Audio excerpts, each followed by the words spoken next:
Hello, and thank you for joining Aristotle Interactive today for our webinar, Facebook Timeline for Brands, the Ins and Outs. During this webinar, we will cover the basics of Facebook's latest changes to brand pages, as well as discuss some tips on new ways to engage your audiences using your page's timeline. My name is Rim Wilson. I am the Communications Specialist for Aristotle Interactive. For the past year, I've been in charge with delivering communications between Aristotle's staff and clients to ensure we all stay on top of the latest changes in the industry. And I'm happy to join you today to continue with that model of communicating to you the new Facebook changes. So let's jump right in. On February 29th, the Facebook Marketing Conference was held. It was their first year to do this, and at the conference they announced some pretty big changes to Facebook and how marketers can use Facebook. A couple of things were announced. Timelines for pages was the big one. It's a change in design, but also a change in communication. The second thing that was brought up was Facebook ads. There's a few new ads that marketers can take advantage of. Mike Hofflinger, who's Facebook's Director of Global Business Marketing, said this, and I really liked it. It was pages are mission control, and I think that's a great sentiment to carry with you. Pages really are the mission control for your brand. Everything starts at the page, and that brings us to the next point. Stories take the center. You know, when you're communicating with your audience, you're going to start with your page, and you're going to tell a compelling story that then is shareable, that's engaging, and that makes people want to communicate with it. If you tell a good story on your Facebook page, your users are going to want to talk about that, and they're going to want to share it with their friends, and then continue the story going. So pages are mission control. It's the launching point for your marketing campaigns on social media. So this is timelines for your brand pages, and this is at a glance. I mean, it's a big change. The design is very different from what we're used to. But so let's go over some basics. The first thing you're going to want to know is that they have changed a bit of the programming, and that the fact that there's no default landing page for Facebook, or at least there's no default landing page that you control. The default landing page now is your timeline. When old fans and new fans or soon-to-be fans get to your Facebook page, this is what they're all going to see. We used to, when we did campaigns and did contests, we would always want them to go to our tab or our app as the default if they had not liked the page. This is no longer the case. So you're really going to want to attract people right off the get-go. And you know what? Facebook has done a lot to help you. So I think it'll more than compensate for it. So let's get started. The timeline for pages is literally a timeline. You do get to add, your history of your business. If your history, for Coca-Cola, for instance, was founded right before the 1890s, so they want to chronicle all the events that have happened since then, from their founding date up until the present. So we'll talk about how you can do that and how you can tell your story. The cover photo, it's that big expanse image at the top of your page. It's going to be the most eye-catching thing on your page, for sure. This is where you really want to be compelling, and you want to show off your brand and show off your creativity, and maybe show how you work with customers and what your product is. You want to be very specific on that and very creative. There are some catches, and we'll talk about that further along. Next, the profile pic. It is different, definitely in design. We used to have this long vertical, image that was about 450 pixels. Could be 450 pixels long. Now we're confined to a box of 180 by 180 pixels. So a new way of thinking about what you put in your profile pic, and we'll talk about that. Apps and views. This is basically a redo of the tabs. It's a rendition of the tab system, what used to be on the left-hand side of your Facebook page below the profile. New way to do it. You get a lot more room for creative. You see, you have these icons that show what potentially is the app that they could click through. So there's new ways to do that. Your about has changed. You've got a little more text to write with. You used to have a little about section underneath your tabs that was about 60 characters long, and you could just kind of sum up what your business is. Now you get a little more room, and there's also some options that you can do, and we'll talk about that.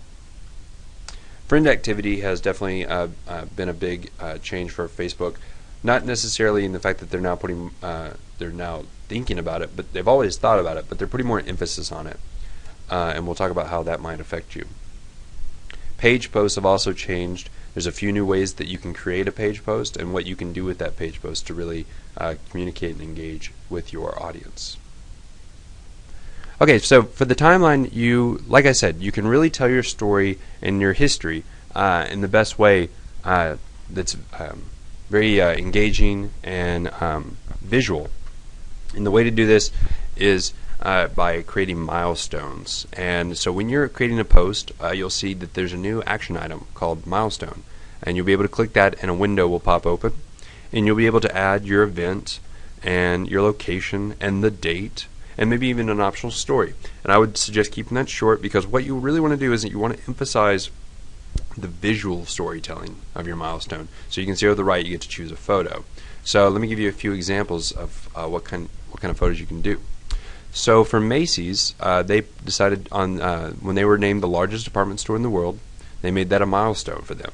And so they recreated a newspaper. That's a 3D animation, or not an animation, but a cartoon of the newspaper that was printed that day.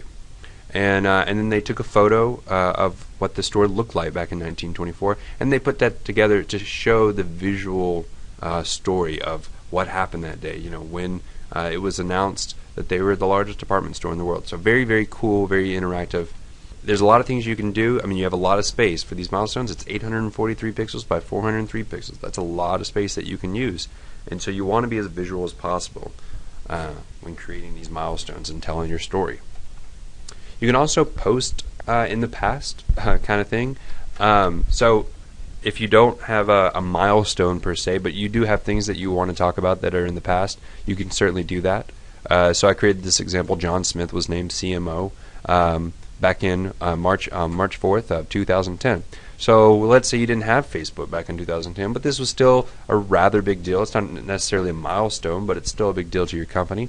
So you can just create that status, maybe even add a photo of John, and then post that, put the date that you want it to go back, and so you're cataloging your timeline to tell your story, and so that's a way that you can do that. The cover photo, like I said, this is going to be the first place that a user's eye is going to go when they visit your page. So you want it to be as visually impactful as possible. You want to tell who you are. You want to show branding. You want to show creative in that. And you have a lot of room to do that as well, just like the milestone. You have even more room to do that than the milestone. It's 851 pixels by 315. That's a lot of real estate. Okay, so you definitely want to take advantage of all that. Now there are some restrictions that Facebook puts in place that you need to keep in mind when you're creating your cover photo. Your cover photo must not contain price or purchase info. So if you are having a sale and you're having like 40% off, or you're having half off or something, you're gonna have to keep that out of it, because it's not supposed to be for advertising. It's supposed to just be about telling your brand. Another thing you can't do is put contact information. No URLs. No phone numbers, no email addresses, because they want you to keep that in the About section that I kind of touched on briefly. And no referencing to Facebook elements. Kind of like the like gating, how we would have on a welcome page, maybe you'd have an arrow pointing to the like button that said like us, or so you can't do that anymore. Or you can't ask people to share this page with their friends. Or if you have a contest running in an app, that and your app and views will sit below this cover photo, so you can't have an arrow pointing to your apps.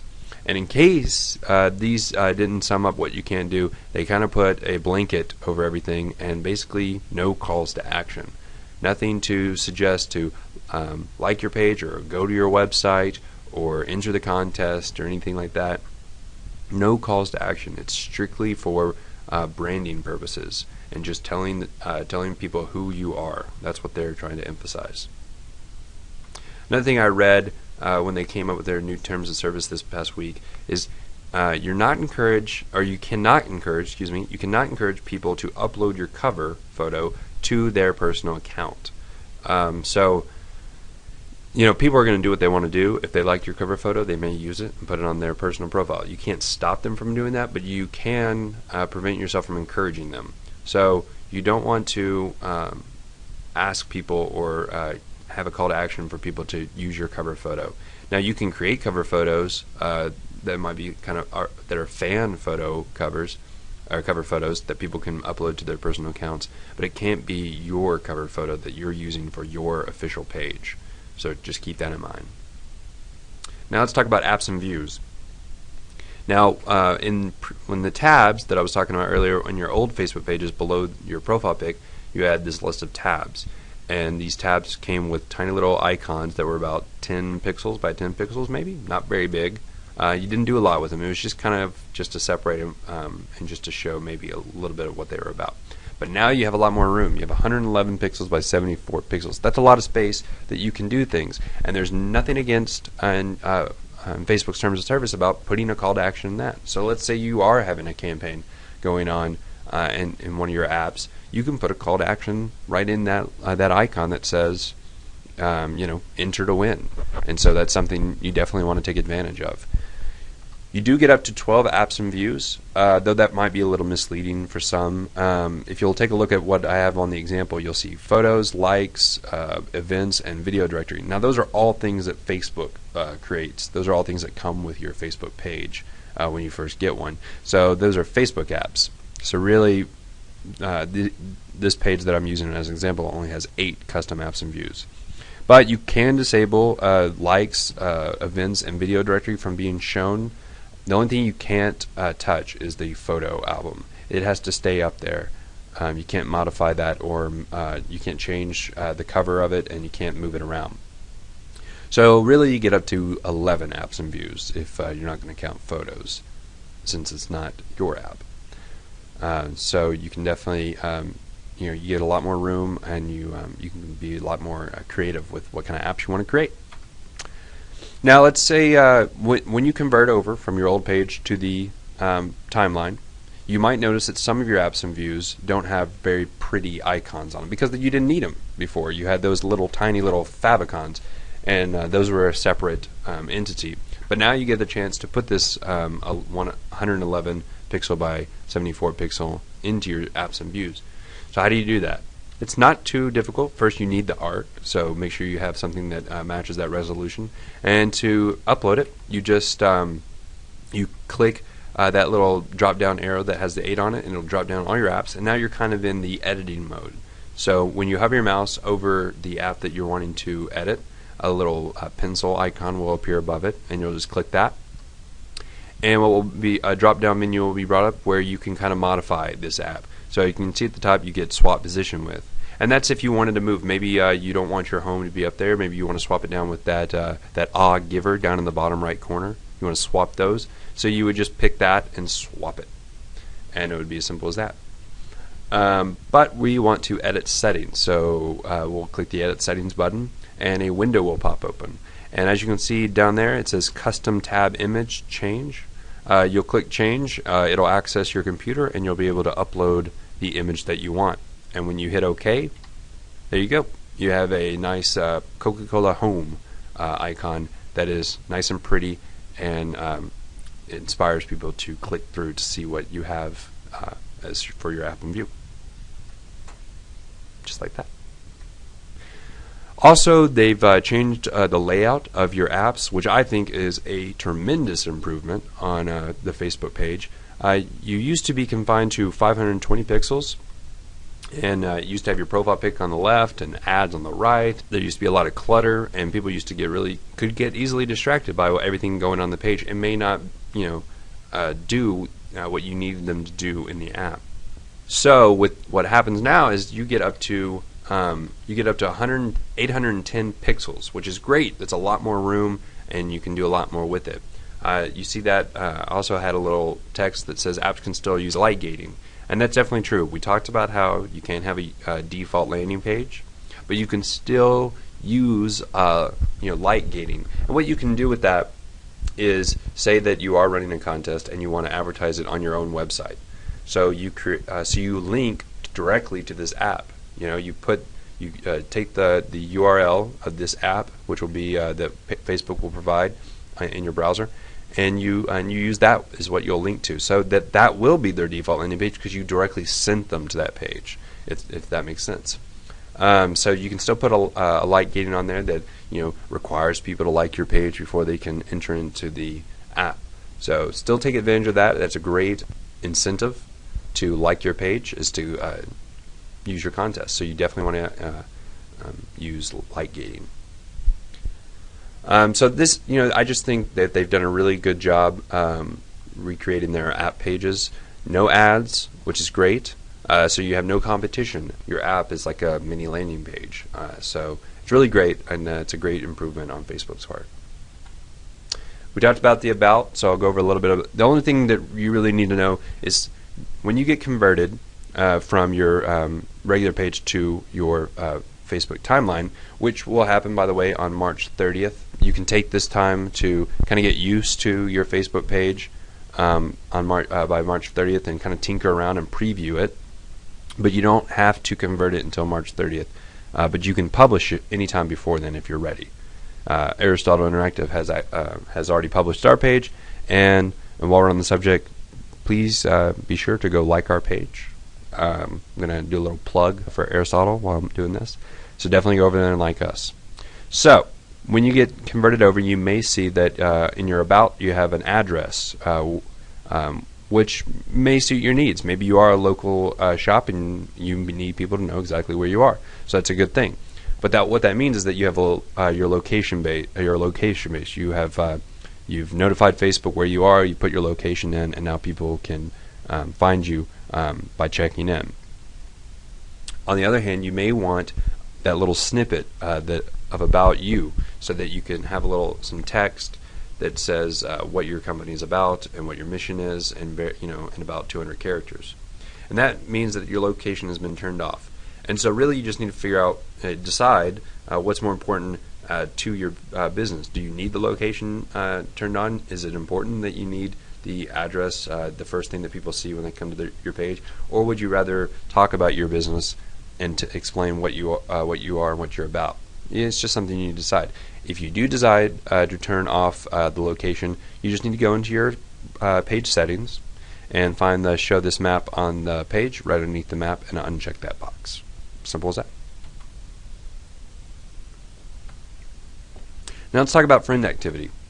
Okay, so like I said, Facebook seems to be putting more emphasis on friend activity with your page. They've always had it, but it's been like pushed into the right-hand corner or the lower left-hand corner. So they've obviously put more emphasis. It's now right in your page, just like a regular post, but it sits at the top. It'll always be there at the very top. I like this. I think we all kind of like this because it's a version of social proof. I mean, when I come to your page and I see that a bunch of my friends also like this page, and that they're talking about it, that says a lot. That tells me that maybe this is a page that I need to be a part of. And it's also great for things like C. Stuart Smith down there. He mentioned Facebook Marketing Solutions in a link that he talked about, and it was how to increase ROI in social media. He posted that back in December of 2011. Now, I may have missed that one. I wasn't on Facebook that day. I totally missed it. Or I wasn't on that week. Who knows? Holiday season was busy. But Stuart caught it. So now that I've come to the page, I came to this page just a few days ago and saw that he had an interesting article at the top. How to increase ROI. Didn't see the article. Now I get to see it. By now, that post has been buried by a bunch of other posts that Facebook Marketing Solutions has posted. But because my friend shared it, it's now at the top, and it's the most recent thing that a friend has done with Facebook Marketing Solutions, so now I get to also read the article that I missed. So just a great thing. Social proof is very important. It's the same reason we put like buttons on all of our websites. We want people to know that their friends are interacting with our pages. You can also moderate the activity on your page now. You can turn your settings on to put any posts that come to your page in pending, and then you can go through and decide what posts that you will allow and what you won't allow, and even things that you might highlight for emphasis. So very cool. new setting that Facebook's at, and this is in your activity log, which you'll find in your admin panel. And we'll talk a little bit more about admin panel in a few minutes. So page posts. We've kind of talked about a little bit about page posts and how you can kind of retrofit a post by adding a past date into it. But there's also a couple other things that you can do with posts. The first thing is pin to the top. So let's say that you're running a campaign and you know that you can't put any calls to action in your cover art. You know that you can't have a default landing page. So how are you going to attract people who have come to your page for the first time and they're not fans of your page? Well, you could post a status update with maybe a picture or a video that promotes the contest or the campaign that you're running, and then you pin it to the top. And when you pin things to the top, they stay up there for 7 days. So that's 7 days that thing is going to get stayed up there. I can't tell you how many times that, we get frustrated because we post the campaign post, of the status update for that day on Monday. Maybe we post on Monday. So we're saying, hey, we just started this new campaign. Please go over to the tab and enter to win. But on Tuesday, I can't post about the campaign. I need to post about an update that's happened nearby or a new product line that we have. Well, that's going to push my campaign posts further down the page. And the more I keep doing that, on Wednesday I add another post, on Thursday I add another post. The more I keep doing that, the further my campaign post is getting pushed on there. And what can also frustrate a user is every day going to your page or seeing in their newsfeed that you're continuously posting about this contest, and sometimes that can just get a little frustrating. Now, they're like, I know you've got a contest, you don't have to tell me every day, because it can get frustrating if you keep hammering home the same message. It's just redundant to some people. They want to hear you talk about other things rather than your contest. So this is a good way to kind of balance that. You create your campaign posts at the beginning of a week and you pin it, and then by next week you can pin something else, and those things have always stayed up at the top of your page, and they have a clear call to action and maybe a photo that says go enter our contest. So once you do that, once you click pin to the top by hitting the little pencil button, the edit button, you'll click the pin to the top, and it'll automatically stay at the top, and it'll have this orange little ribbon that will appear, and so you know that it's been pinned to the top, and now that'll stay up there for 7 days. Good compromise. Next point is highlights.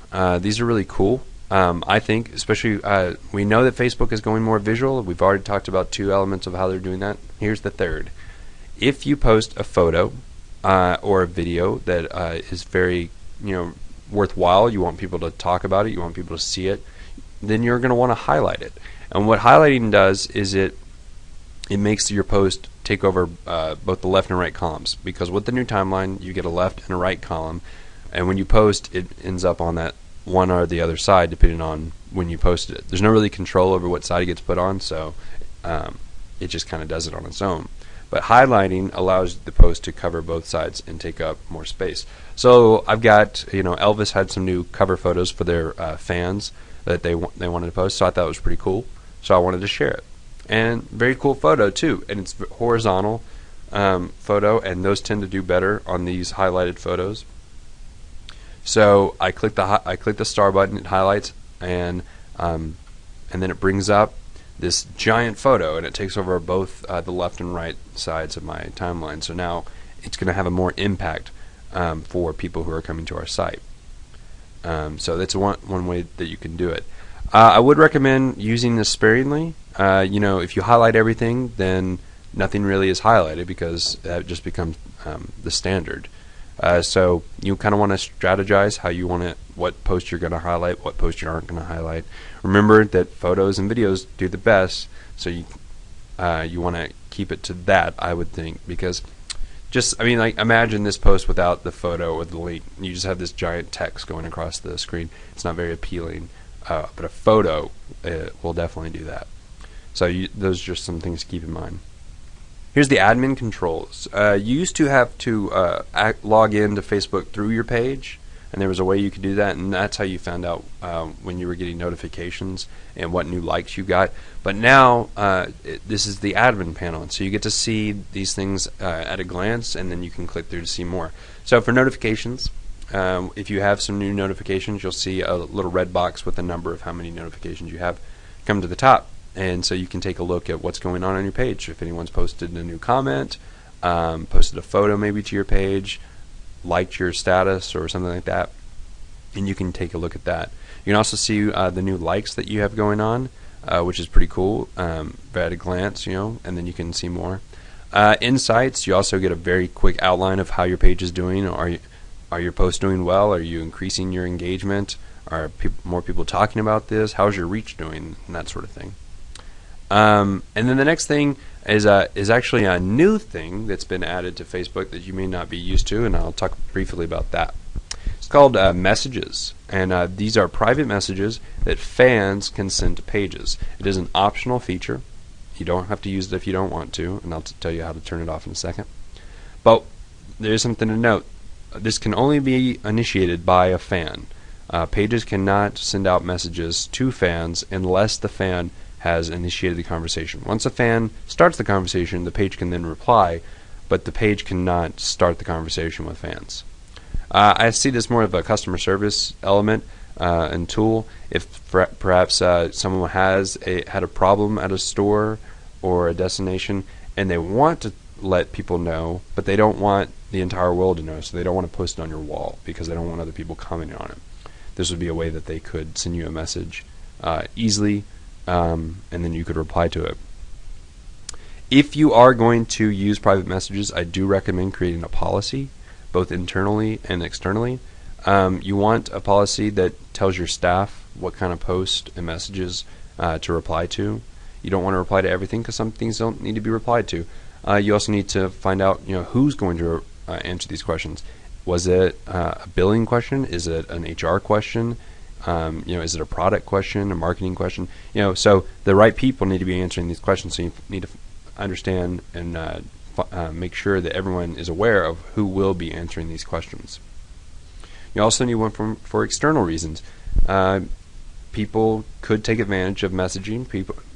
Though it is private, so only you will see it, so it's not the worst thing in the world. But I can imagine that you'll get spam through this probably, and not the nicest things said, or even just garbage. I mean, like just stuff that you can't even make sense of because it's doesn't have any rhyme or reason. It's just people posting for no particular reason because it is the internet, and people tend to be a little frivolous about what they post. So it's just a thing that you can keep on you can add it to your about page. In the description of your page, you can have a little, here's our policy on private messages.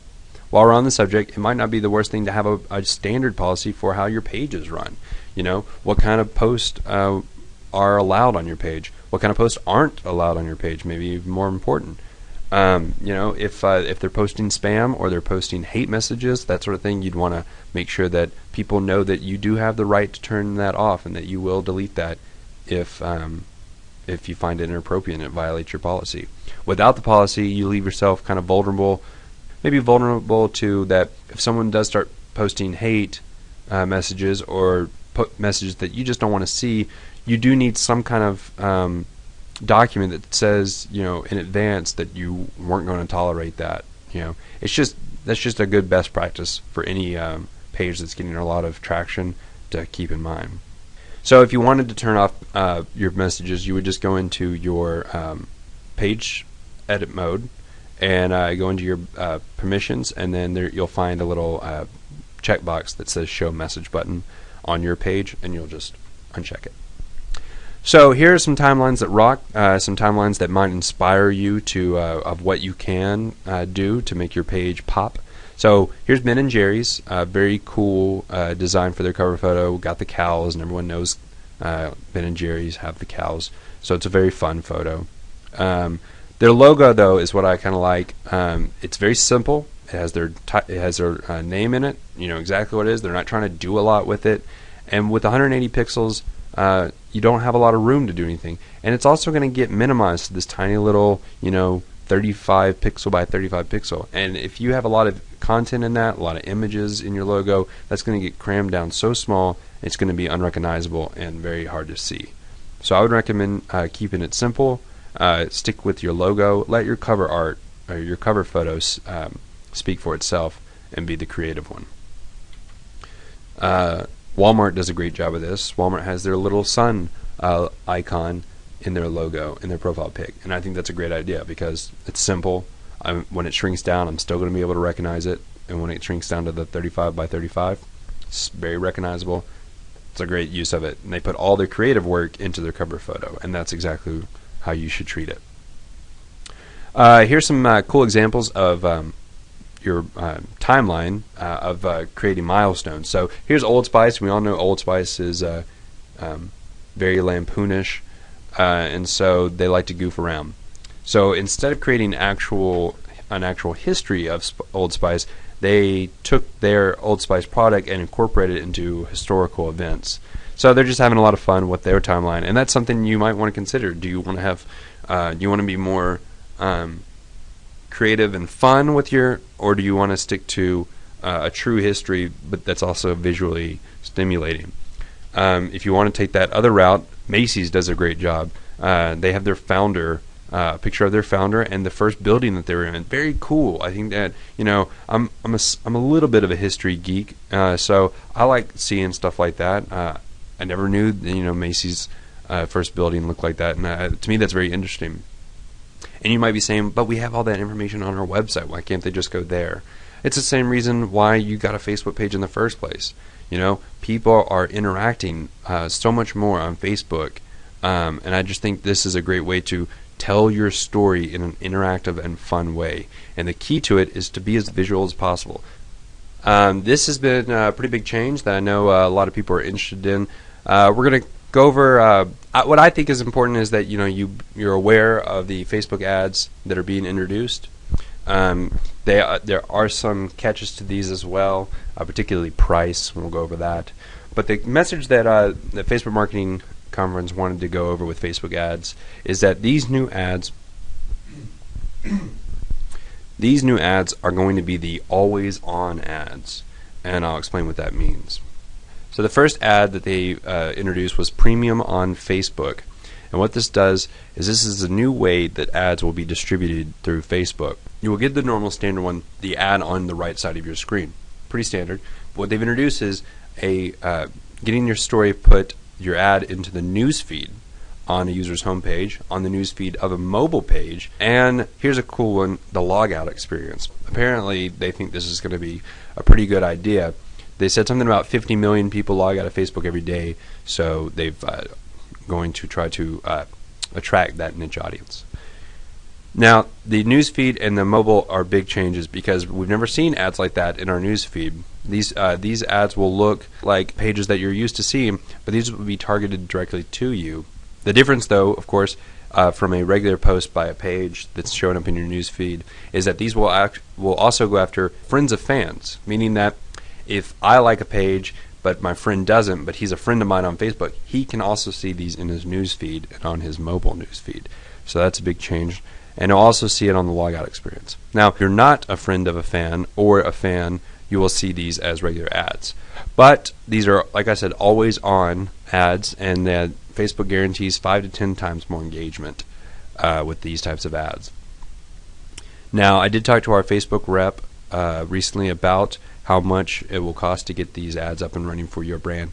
It is steep. Pages must spend at least $50,000 a month in order to qualify for these ads. Now that is a lot of money, and so you definitely want to think carefully about if this is a commitment that you want to make. The next thing is Reach Generator. This is slightly different from Premium on Facebook. It is a always-on campaign, but it is specifically targeted to the fans that you already have. So this is about reinvesting in the fans that you have originally invested in. The rationale behind Facebook creating this is that they say that the average post is seen by 16% of fans on your Facebook page. You're wanting to get more than 16% of your fans seeing it. You've got maybe 10,000 people, but only 16% of them seeing it. How do I get more, right?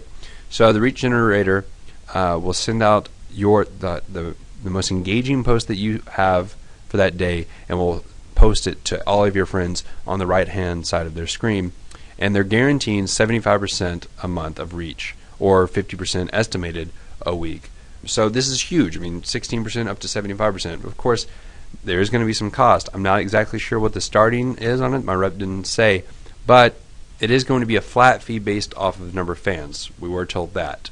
It's not a pay-per-click like regular sponsored stories. This is based off the number of fans you have. So this is a really cool thing where you're definitely going to get your message out to those people who don't normally see your message. Maybe they've liked your page, but they're no longer interacting with your page as much anymore, so they're not seeing your message. That's another way. It's a way to rekindle that fire that you had between them. These are posts and not ads, and what they're doing is Facebook's algorithm is actually picking the most engaging posts. I know a lot of people post more than once a day. If they have engaging things that they want to post, then that's a good idea. But Reach Generator is recommending that you post once per day, and that be your best post. So if you had 5 posts, say, that you were going to post, maybe pick the best one, and that'll be what you post in the day, and that's what Reach Generator will pick. Otherwise, you're kind of leaving it up to chance. So to create the most one compelling post a day. So there's a little chart that shows the before and after that Facebook provided. The other thing I want to talk about is offers, and these actually are really cool, and I think you're going to like them, especially compared to the two before we just talked about, because these are free. These are to replace check-in deals. I don't know if you remember this, but about a year ago when they rolled out locations for Facebook pages, they also rolled out deals. And so when you created your location, you could check in and you could collect a deal, similar to kind of Foursquare. But the thing is, no one was really using it. First off, no one was really checking in on Facebook. And the second thing was that pages just found them very difficult to create. There was a lot of red tape. It took like 24 to 48 hours for Facebook to approve your deals. And if they disapproved them, they would never tell you why you were rejected. So it was very confusing. Not a lot of people liked it, so it kind of died out pretty quickly. So this is their attempt to replace check-in deals. And like I said, it is free to all pages. It also requires no approval by Facebook. So you can see that they learned from their mistake, and now they're going to make these as simple as possible. And speaking of simple as possible, they are a frictionless experience for users. You don't need to click Get Offer and then you're taken to a sign-up sheet sign-up page where you fill in your information, you submit, and then you get an email. You click Get Offer, you get the deal. It's sent to your email instantly, and then you can use it in an online store, or you can use it at a brick and mortar. So very, very cool. And another thing you can do with them is you can create sponsored stories with your deal. And that's a great idea. I love this part. I can see that my friend James has taken this offer to get an extra of $20 off of a Kenmore grill. Now that I know he's got that, maybe I want it. He's got it. I trust his opinion on things, so now I'm going to take it. They're not out for everyone out. They're still slowly rolling them out, but I'm looking forward to when they actually come out. However you plan to use your timeline for your business page, it's important to remember that the key is to have a strategy that is fit for you, that has your values and your goals in mind, and that'll determine the success of your page. With all these changes, there's going to be new ways to think about what you do with your page, but the essentials are the same. It's about engaging, it's about listening, and it's about providing relevant and consistent stories that your fans want to hear. And that's always been the goal of a Facebook page and any social media, and that is still true with these new changes.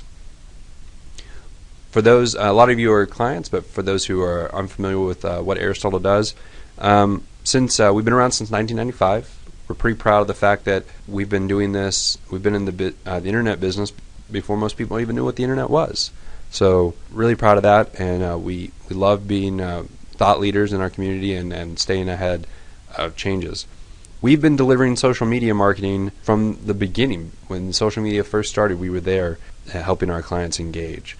And we're happy to consult with anyone who needs assistance with their page's timeline. These are a lot of radical changes, and I hope this webinar taught you a lot, but if you need any more assistance, please give us a call, and we'd be happy to talk with you.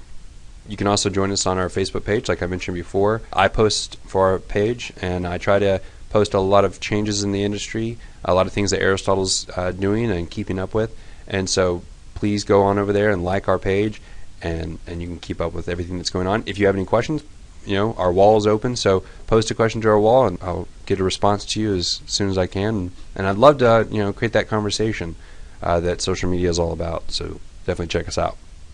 Besides social media marketing, we also specialize in web, app, and mobile development. We do search and interactive marketing. We do strategic consultation and analytics. So we've got a lot of smart people working at Aristotle, and we can help you in any way you want. For your convenience, the Aristotle sales team has put together a timeline design price package.